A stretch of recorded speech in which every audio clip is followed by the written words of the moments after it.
P T I کا 15 اکتوبر کو D چوک میں احتجاج کا اعلان۔ پاکستان تحریک انصاف کی سیاسی کمیٹی نے عمران خان کی قید تنہائی کے خلاف 15 اکتوبر کو ڈی چوک میں احتجاج کا اعلان کر دیا ہے۔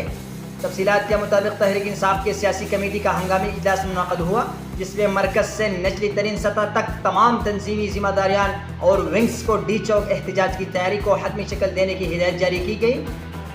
ہنگامی اجلاس کے بعد سیاسی کمیٹی اعلامیہ جاری کر دیا گیا ہے، جس میں 15 اکتوبر کو ڈی چوک کے پرامن احتجاج کی تیاریوں کو پیش نظر پنجاب کے اضلاع میں احتجاج کی منسوخی کا اعلان بھی کیا گیا ہے۔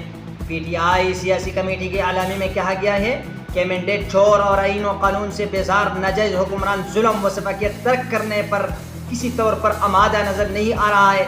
اڈیالہ میں ناحق قید بانی چیئرمین تحریک انصاف عمران خان کو بطور خاص بربریت کے نئے سلسلے کا نشانہ بتایا جا رہا ہے۔ اعلامیہ کے مطابق عمران خان کی زندگی، صحت اور سلامتی کو جان بوجھ کر سنگین خطرات سے دوچار کرنے کے لیے ان کے تمام بنیادی و انسانی حقوق سلب کرنے کیے گئے ہیں۔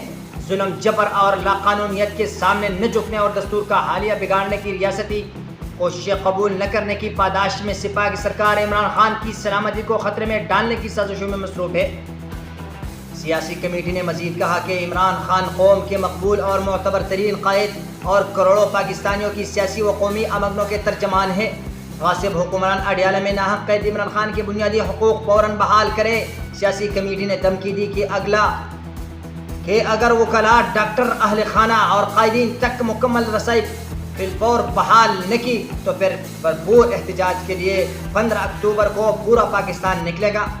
پی ٹی آئی سیاسی کمیٹی نے ساہیوال اور ملتان میں بھرپور احتجاج کے لیے نکلنے پر عوام اور کارکنان کا شکریہ کرتے ہوئے پنجاب بھر سے غیر قانونی طور پر تحویل میں لیے گئے کارکنان، ذمہ داران، شہریوں اور اراکین صوبائی اسمبلی کی فوری رہائی کا مطالبہ بھی کیا۔